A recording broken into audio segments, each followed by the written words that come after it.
You arrive asking a simple question: if I cannot work, will my income protection policy actually keep paying my bills?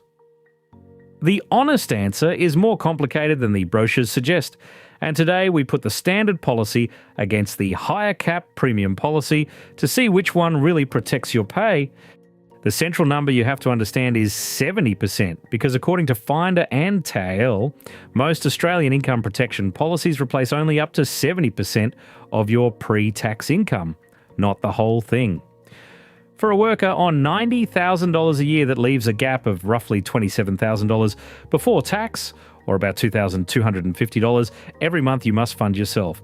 Pick the wrong tier or the wrong settings, and that shortfall, stacked on top of a long waiting period, can exceed $40,000 in the first year of a serious claim. Here is the at-a-glance view. The standard retail or Superlink policy clusters around a $10,000 monthly cap, according to Finder and TAL, and it is usually the cheaper, easier option many people already hold inside Super. The higher cap premium policy, by contrast, can stretch to $30,000 a month, according to insurance.com.au and McMortgages, which only matters once your income climbs beyond what the standard ceiling can cover. Option A is the workhorse most people already own, frequently sitting inside a super fund, as default cover. According to Finder, mainstream policies cluster around a $10,000 monthly maximum, which is plenty for someone on $90,000, because 70% of that income lands well under the cap. It suits a nurse like Mia on $92,000, where the cap is not the problem. The 70% rule is. The strongest case for the standard policy is simple economics. According to Finder and TAL, both tiers replace the same 70% of pre-tax income. So if your salary keeps the benefit under $10,000 a month, you are paying extra in the premium tier for headroom you will never touch. For most Australian workers, that makes option A the better value choice, full stop. The catch is twofold. First, according to TAL, the 70% rule means a person on $90,000 carries an uncovered gap of around $2,250 a month, which must come from savings, a partner, or debt. Second, that $10,000 cap from Finder becomes a hard ceiling the moment your income grows, quietly underinsuring high earners who never recheck their cover.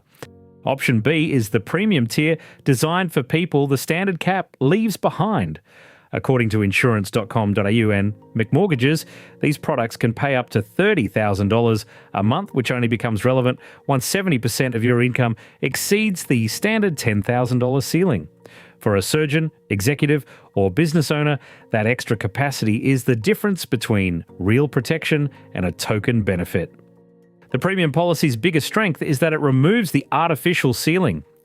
According to insurance.com.au, where a standard product would truncate a high earner at $10,000, option B can pay the full 70% up to $30,000 a month. It also offers the same flexible waiting periods from 30 to 180 days, according to Finder, so you keep control of the premium versus self-funding trade-off. The catch with option B is that you pay for capacity you may never use.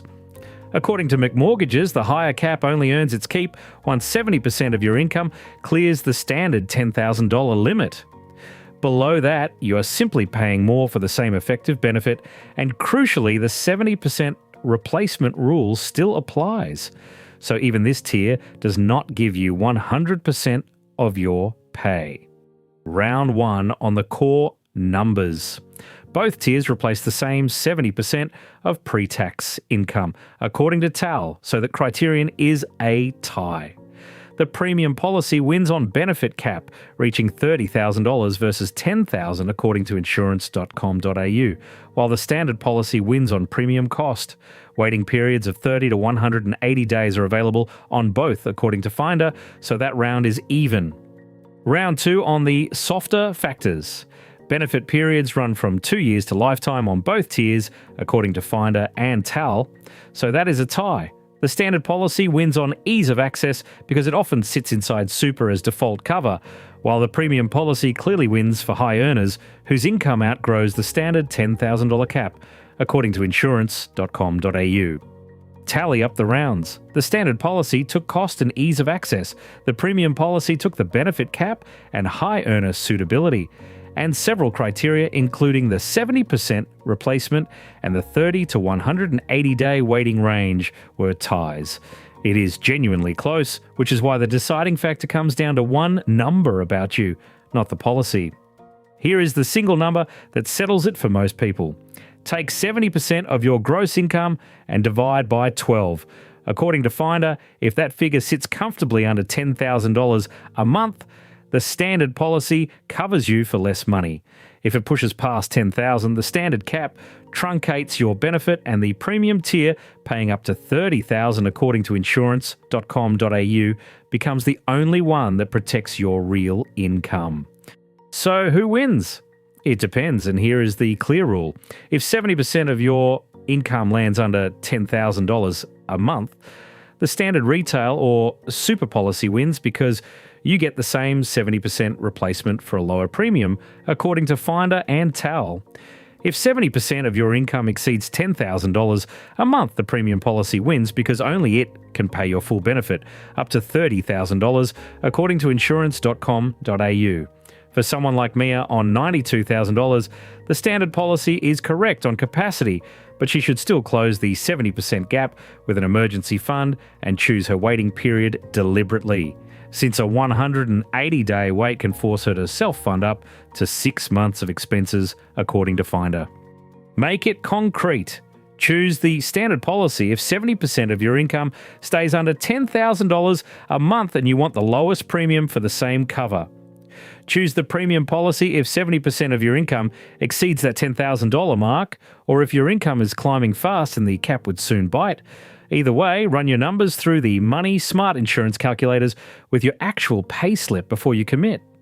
Before your next renewal, do the 70% test on your own payslip and check whether your benefit clears the $10,000 cap, because that single calculation decides which tier is right for you. Subscribe to The Fine Print for more no allegiance comparisons that turn confusing product disclosures into one clear decision.